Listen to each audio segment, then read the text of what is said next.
E agora, Roberto Rabelo, com a nossa caixa de perguntas.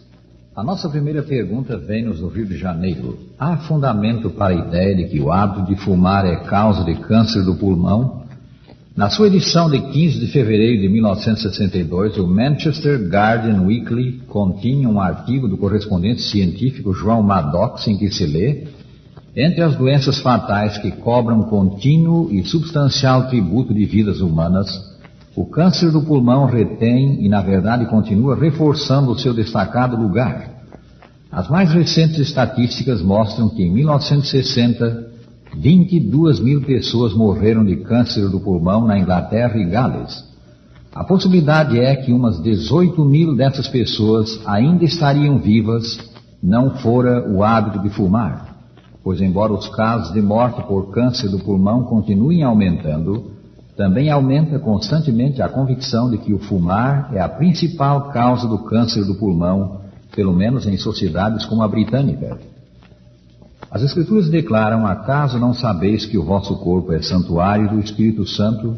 Se alguém destruir o santuário de Deus, Deus o destruirá, porque o santuário de Deus que sois vós é sagrado.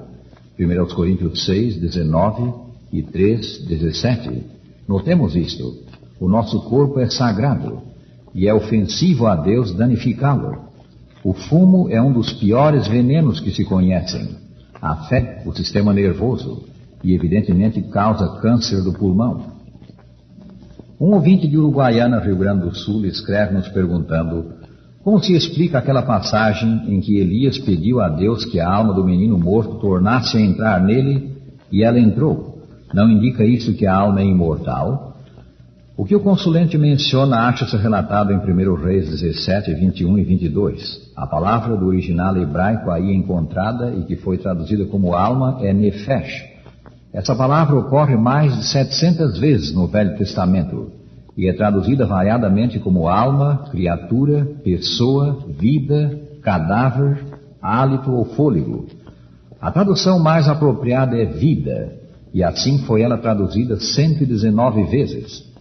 Um exemplo disto é o que encontramos em 1 Reis 19, versículo 4, palavras proferidas pelo profeta Elias: já basta, ó Senhor, toma agora a minha vida, toma agora a minha nefesh. A palavra nefesh não tem em si qualquer elemento que dê a ideia de imortalidade. Em nenhum dos mais de 700 casos em que ela ocorre no Velho Testamento, nefesh é chamada imortal. Em Gênesis 1, 20 e 21, ela é empregada em relação aos irracionais. Os animais também têm nefesh, ou são nefesh. Se nefesh é alma imortal, segue-se que os animais também possuem alma imortal, o que é absurdo. Em Gênesis 9, versículo, tudo isso indica que nefesh não é uma entidade espiritual peculiar ao homem, mas que ela tão só designa a vida do homem e também a dos animais. O homem não tem em si qualquer elemento ou entidade que sobreviva à morte. A morte é a cessação da vida do homem como um todo. No princípio, ao advertir o homem contra o pecado, Deus disse: no dia em que dela comeres, certamente morrerás. Depois de consumado o pecado, Deus disse mais: tu és pó, e ao pó tornarás. Gênesis 3, 19. O apóstolo São Paulo escreveu: a morte passou a todos os homens porque todos pecaram. Romanos 5, 12. Se pecares, morrerás, disse Deus, tornarás ao pó. Nós, porém, dizemos que a alma, o verdadeiro homem, não morre. Não é isso uma frontal negação do que Deus disse? O homem não possui alma imortal, mas a imortalidade será conferida aos salvos na ressurreição do último dia, quando Jesus voltar. Desse grande dia, escreveu São Paulo: e quando este corpo corruptível se revestir da incorruptibilidade, e o que é mortal se revestir da imortalidade, então se cumprirá a palavra que está escrita: tragada foi a morte pela vitória. 1 Coríntios 15, 54. O sentido, pois, da expressão rogo-te que faças a alma do menino tornar a entrar nele é: rogo-te que a vida volte ao morto. Rogo-te que viva de novo este que já não vive. Pergunta: como harmonizar a revelação do Novo Testamento de que a divindade é constituída de 3 pessoas com a declaração do Velho Testamento de que Deus é um só? Há várias passagens do Velho Testamento que ensinam que Deus é um só. Deuteronômio 6:4, ouve Israel, o Senhor nosso Deus é o único Senhor. Isaías 45:5, eu sou o Senhor e não há outro, além de mim não há Deus. O mesmo, porém, achamos no Novo Testamento. Em Efésios 4:5 e 6 lemos: há um só Deus e Pai de todos. Embora o Novo Testamento também ensine que Deus é um só, temos nele a clara revelação de que a divindade é constituída de 3 pessoas: Deus Pai, Deus Filho, Deus Espírito Santo. Ao comissionar os apóstolos para prosseguirem sua obra, Jesus disse: ide, portanto, fazei discípulos de todas as nações, batizando-as em nome do Pai e do Filho e do Espírito Santo. São Mateus 28:19. Mas a ideia de que a divindade é constituída de mais de uma pessoa é claramente implicada no Velho Testamento, lá mesmo no primeiro capítulo do Gênesis. Notemos como Deus falou ao criar o homem: façamos o homem à nossa imagem, conforme a nossa semelhança. Gênesis 1:26. O verbo e os adjetivos estão no plural. Façamos, nossa imagem, nossa semelhança. Evidentemente, isso foi uma conversação entre Deus Pai e Deus Filho. No Novo Testamento, São Paulo declara que Deus Pai fez o mundo. A colaboração do Espírito Santo na criação do mundo é revelada em Gênesis 1, versículo 2. Lemos ainda: então disse o Senhor Deus, eis que o homem se tornou como um de nós, conhecedor do bem e do mal. Gênesis 3:22. Vinde, desçamos e confundamos ali a sua linguagem, para que um não entenda a linguagem do outro. Gênesis 11, versículo 7. Em que sentido são as 3 pessoas da divindade um só Deus? Elas são um só no poder, na santidade e no propósito. Escreve-nos um aluno de Uberlândia, Minas Gerais. Desejaria saber exatamente quais são as horas compreendidas no sábado. De acordo com a contagem bíblica, o dia começa ao pôr do sol e termina ao pôr do sol.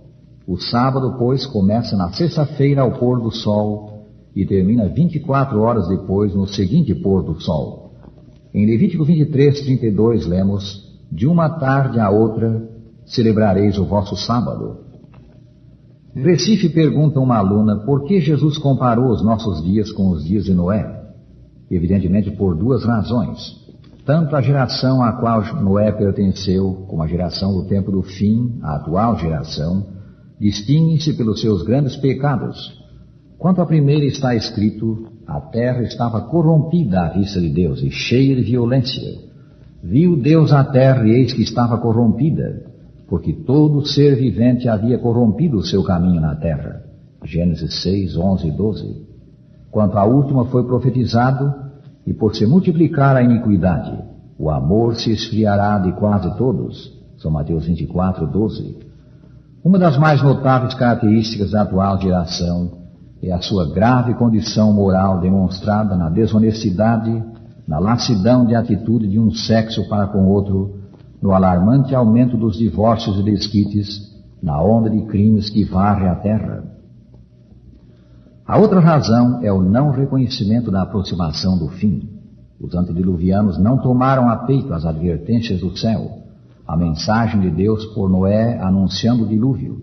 Não creram, prosseguiram no pecado, comiam e bebiam, casavam e davam-se em casamento, até o dia em que Noé entrou na arca e não o perceberam, senão quando veio o dilúvio e os levou a todos. São Mateus 24, 38 e 39. Então Jesus prossegue estabelecendo o paralelo: assim será também a vinda do Filho do Homem. Como foram aqueles, serão estes. É Jesus que o diz. Os sinais do fim estão aqui. A iminência do fim é clara e certa, mas as massas da humanidade estão empolgadas com o mundo. Não percebem os sinais, não dão crédito aos mensageiros de Deus, marcham para o fim sem preparação para ele. Escrevendo aos homens do tempo do fim, São Paulo diz: vai alta a noite e vem chegando o dia. Deixemos, pois, as obras das trevas e revistamo-nos das armas da luz. Romanos 13, 12 a 14. Essa mensagem é para nós, para ti, para mim, para todos os homens. Deixemos as obras das trevas, revistamo-nos das armas da luz. O tempo em que vivemos é tempo de preparação, tempo de deixar o pecado, o mundo com os prazeres dele, e servir ao Senhor com sinceridade de propósito. Jesus virá buscar os que o aguardam para a salvação. Devemos estar preparados.